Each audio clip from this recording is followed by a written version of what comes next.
Date. A day before my daughter's wedding, I said, I can't wait for you to get married tomorrow. My wife chuckled. What? The wedding happened yesterday. My daughter showed me her phone. There were photos of everyone there. My wife shrugged.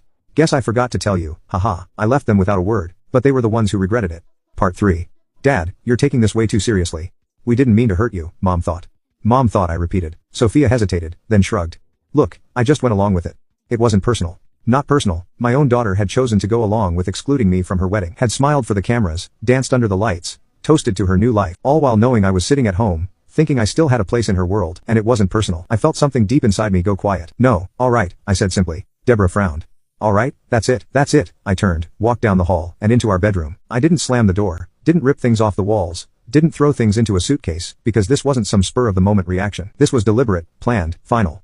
I pulled open the closet, grabbed a duffel bag, and started packing. Shirts, pants, the essentials. I didn't need much because I wasn't planning on coming back. Behind me, I heard Deborah's voice flowing in from the hallway. Oh, stop it, Malcolm. You're not leaving. Where would you even go? I zipped up the bag, swung it over my shoulder, and stepped into the doorway. I don't know, I said honestly, but wherever it is, it'll be better than here. For the first time that night, I saw it. The first real flicker of fear in her eyes, because she hadn't expected this. She had expected resistance, expected anger, expected me to throw a fit but eventually stay. She hadn't expected me to walk away. I brushed past her, feeling the weight lift off my chest with every step I took toward the front door. Malcolm, she called, sharper now. I didn't respond. I didn't even look back.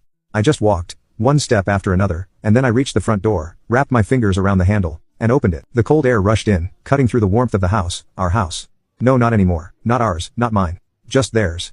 And they could keep it because I was done.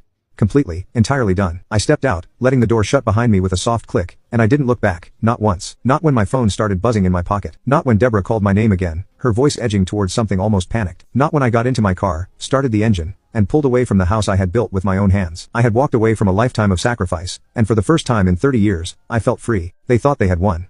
They thought they could laugh it off, brush it aside, let time smooth over the wounds they inflicted. But they had no idea what was coming next. Because the thing about taking someone for granted, you never realize, is what they truly gave you, until they take it all back. I drove through the quiet streets of Rosewood Heights, my fingers gripping the steering wheel, tighter than necessary. The streetlights cast long shadows across the road, their glow blurring slightly, as my vision swam with the weight of the evening. I wasn't angry. I wasn't sad.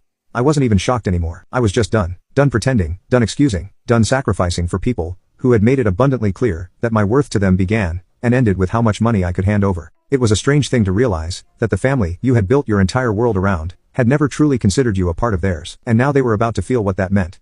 As I pulled into the parking lot of a small motel on the outskirts of town, I reached for my phone, not to call Deborah, not to respond to the barrage of messages, and missed calls that had started the moment I walked out the door.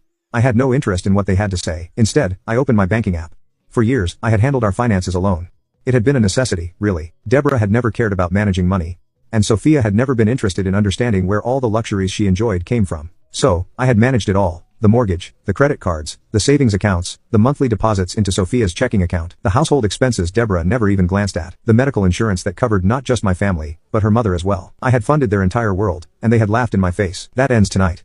With a few taps, I froze the joint account Deborah had access to, her credit cards canceled, the mortgage auto payments stopped, the monthly allowance Sophia received like clockwork, gone. I moved my personal savings into a new, separate account, one with only my name on it. I wasn't a fool. I knew Deborah would see the changes soon. She'd call the bank, try to override the restrictions, throw a fit when she realized that for the first time in her life, she had no control over me. And then she'd panic, and that's what I was waiting for. I set the phone down, leaning back against the cheap motel headboard, staring at the ceiling.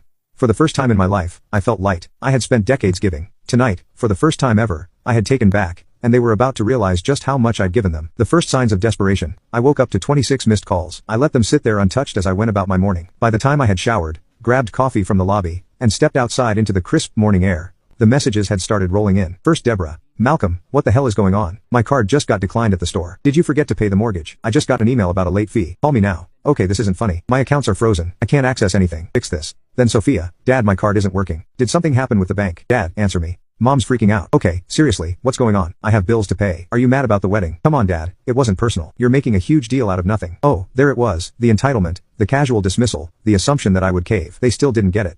They still thought I was playing a game. I smirked, sipping my coffee as I scrolled to the next message. Deborah again. Malcolm, you are acting childish. You can't just cut us off like this. We are your family. There it was, the family card. I exhaled slowly, setting the phone down. They weren't worried about me. They weren't calling because they had realized their mistake. They were panicking because they had just lost their safety net, and they had no idea what to do. The first phone call, it didn't take long. By noon, my phone was ringing again. I let it go to voicemail the first 2 times, but by the third, I was curious. I answered. Malcolm. Deborah's voice was shrill, breathless. I could hear noise in the background, probably the bank. Morning, Deborah, I said calmly, sipping my coffee. There was a pause. She hadn't expected me to sound so at ease. What the hell is going on? She snapped. Why can't I access our accounts? Why is everything frozen? I hummed. That's weird. Malcolm, this isn't funny. Who said I was joking? Silence. Then quieter, more controlled. Okay, I get that you're upset, but this is ridiculous. You're not thinking straight. Oh, I'm thinking perfectly straight, I said, probably for the first time in years.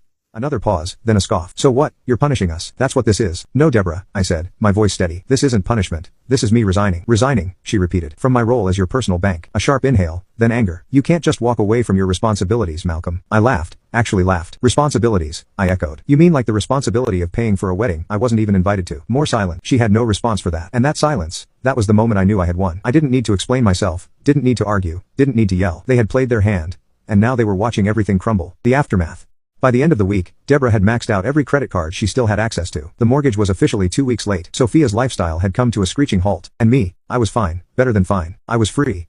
I hadn't realized just how much weight I had been carrying until I set it all down. They had spent years using me, draining me, expecting me to keep giving without hesitation. They thought I was predictable. They thought I would always come back. But they had made one critical mistake. They had forced me to see the truth. And once I had seen it, there was no going back. So as I sat in my rented apartment, staring at the new life unfolding in front of me, I smiled. Because this wasn't the end of the story. No, this was just the beginning of their regret. And for the first time in my life, I wasn't the one who had to fix it. The thing about people who take you for granted is that they never see the consequences coming. They assume you'll always be there, waiting, ready, willing to forgive, to fix things, to continue playing your role. For years, I had been the provider, the problem solver, the man who always came through. But when I walked away, when I stopped playing their game, that's when the real panic set in. Because for the first time in their lives, they had to fend for themselves. They were not prepared. Now comment update to tag you on part 4.